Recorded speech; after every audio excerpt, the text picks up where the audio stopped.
Hello, I'm Severin Suzuki speaking for ECHO, the Environmental Children's Organization. We're a group of 12 and 13-year-olds trying to make a difference.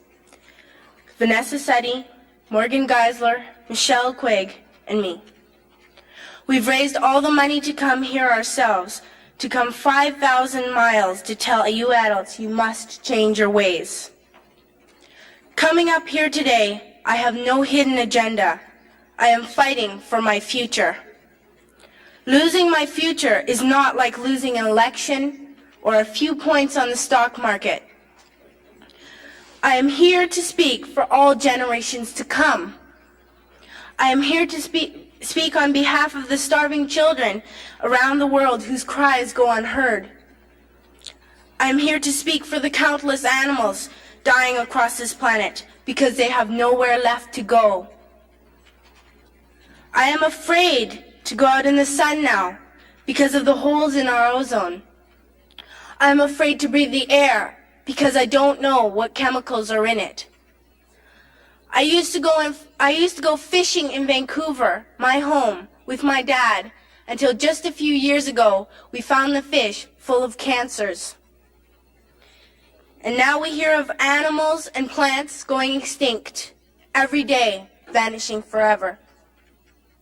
In my life, I have dreamt of seeing the great herds of wild animals, jungles and rainforests full of birds and butterflies, but now I wonder if they will even exist for my children to see. Did you have to worry of these things when you were my age? All this is happening before our eyes, and yet we act as if we have all the time we want and all the solutions. I'm only a child, and I don't have all the solutions. But I want you to realize, neither do you. You don't know how to fix the holes in our ozone layer. You don't know how to bring the salmon back up a dead stream.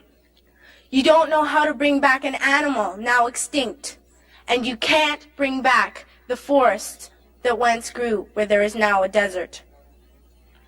If you don't know how to fix it, please stop breaking it. Here, you may be delegates of your government, business people, organizers, reporters, or politicians, but really, your mothers and fathers, sisters and brothers, aunts and uncles, and all of you are someone's child.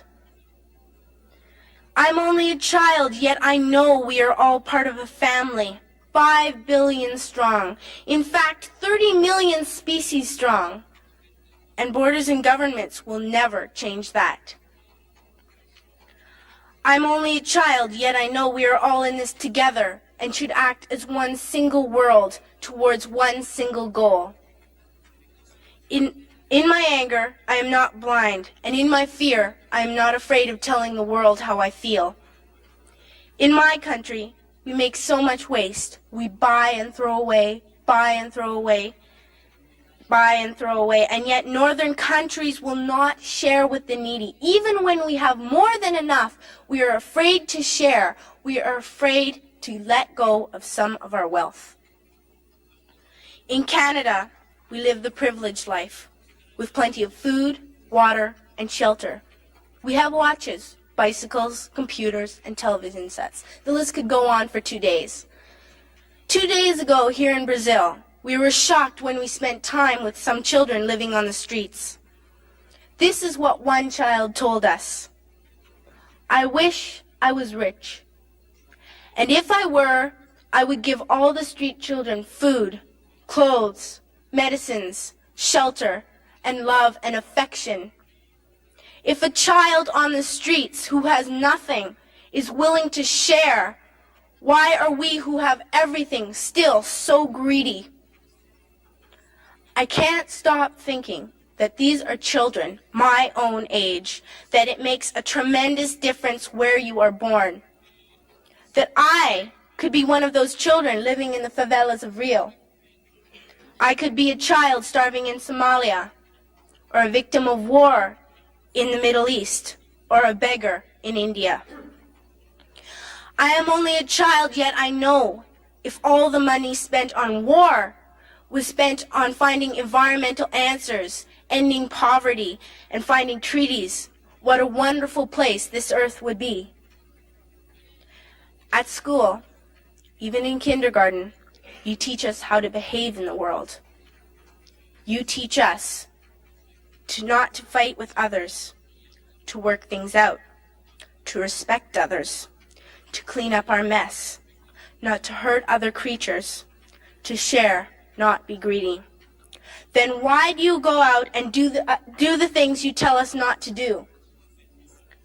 Do not forget why you are attending these conferences, who you're doing this for.